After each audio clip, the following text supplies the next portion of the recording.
आज एक बार फिर मैं आप लोगों के सामने एक नई कहानी के साथ आ चुका हूँ, जिसे लिखा है सरोज वर्मा जी ने, और इसे आप स्टोरी मिरर वेबसाइट पर भी पढ़ सकते हैं। तो आपका और ज़्यादा समय ना लेते हुए सीधे कहानी पे आता हूँ। बात आज से लगभग 20 साल पहले की है। विजय ने अपने परिवार के साथ जयपुर घूमने का प्लान बनाया था। विजय का बेटा बहुत दिनों से राजस्थान घूमने की जिद कर रहा था। विजय की बीबी रीमा और बेटा संजय घर से जयपुर के लिए रवाना हो गए। उन्होंने 2 दिन में पूरा जयपुर घूम लिया, लेकिन विजय की छुट्टियां अभी भी 2 दिन बची थी। तो जयपुर से वो अजमेर शरीफ दरगाह के लिए निकल गए, जिस वजह से उन्हें जयपुर से अजमेर के लिए बस लेना पड़ता है। बस में सवारियों की संख्या कुछ खास नहीं थी। जितने थे उनमें से बुजुर्गों की संख्या ज़्यादा थी और उनकी तरह बस एक ही फैमिली थी। बस करीब 8 बजे अजमेर के लिए रवाना होती है। बस के चलने के थोड़ी देर बाद ही संजय तो सो जाता है, लेकिन विजय और रीमा को नींद नहीं आ रही थी। एक तो इतना वीराना और अनजान रास्ता, ऊपर से बस की अनकंफर्टेबल सीट उन्हें सोने नहीं दे रही थी। ड्राइवर भी बस इतनी तेज़ी से चला रहा था मानो हमसे ज़्यादा उसे जल्दी हो पहुंचने की। अंधेरा घना होने के कारण विजय और रीमा को मन ही मन डर भी लग रहा था कि कहीं बस का एक्सीडेंट ना हो जाए। कुछ लोगों ने ड्राइवर को टोका भी बस को धीरे चलाने के लिए, लेकिन ड्राइवर भी कहाँ सुनने वाला था। उल्टा उसने बस की स्पीड और तेज़ कर दी और जवाब दिया, भैया मैं जो कर रहा हूँ ठीक कर रहा हूँ। मैंने सुना ये इलाका बहुत ख़राब है और हम जितनी जल्दी इस इलाके से निकल जाए उतना अच्छा होगा। बस तेज रफ्तार से आगे बढ़ने लगी। तभी तेज आवाज़ के साथ बस का संतुलन गड़बड़ाया और बस थोड़ी दूर बढ़ी और रुक गई। अब सब डर गए कि अचानक ये क्या हुआ। इतनी रात को इतने डरावने इलाके में बस रुक जाए तो अच्छे डर जाए। ड्राइवर अपनी टॉर्च जलाते हुए नीचे उतर के देखता है कि आखिर हुआ क्या है। थोड़ी देर बाद पता चलता है कि बस के पीछे के दोनों पहिए पंचर हैं। अब बस में कोई दूसरा पहिया भी नहीं था जो बदला जा सके। किसी को कुछ समझ नहीं आ रहा था कि आखिर क्या किया जाए। एक तो अंधेरी काली अमावस की रात, दूसरा अनजान रास्ता। यही सोचकर सब डर रहे थे। तभी ड्राइवर दूर से आती रोशनी की तरफ इशारा करते हुए सबको वहाँ चलने के लिए बोलता है।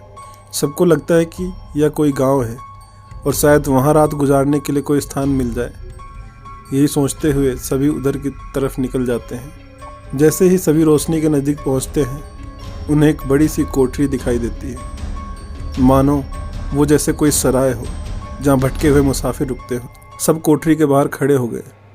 ड्राइवर ने बड़ी हिम्मत करके दरवाज़ा बजाया। तभी बड़ी सी पगड़ी, पैरों में ऊँट के चमड़े से बना चप्पल, कान में कुंडल और गले में पुराने ज़माने का कोई आभूषण पहने एक बुजुर्ग ने दरवाज़ा खोला।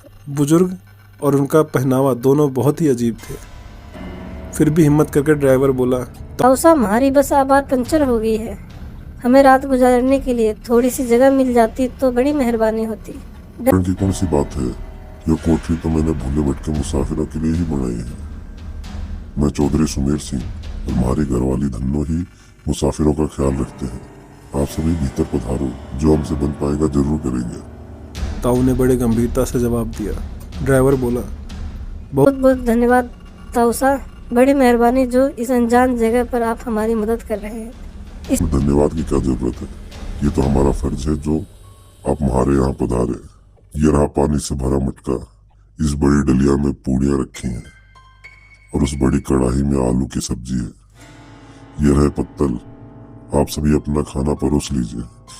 महिलाएं धन्नो के पास चली जाएं और पुरुष मेरे पास आ जाए। जल्दी से सब खाना खा लो और जिसे बाहर का काम निपटाना हो निपटा कर आए, क्योंकि 12 बजे के बाद कोई भी बाहर नहीं निकलेगा और ना ही मैं किसी को निकलने दूंगा। कोई इसका कारण नहीं पूछेगा। सबके पास अपनी अपनी घड़ी होगी। समय के साथ काम करके ये कंबल लेकर सोने के लिए लेट जाओ।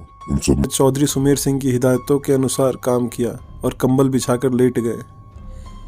चौधरी जी ने सबको एक बार फिर बाहर न जाने के लिए हिदायत दी और सोने के लिए कहा। लगभग 12 बजे के बाद कंडक्टर को न जाने क्या सूझा, उसे बीड़ी पीने की तलब हुई और वो बाहर जाने लगा।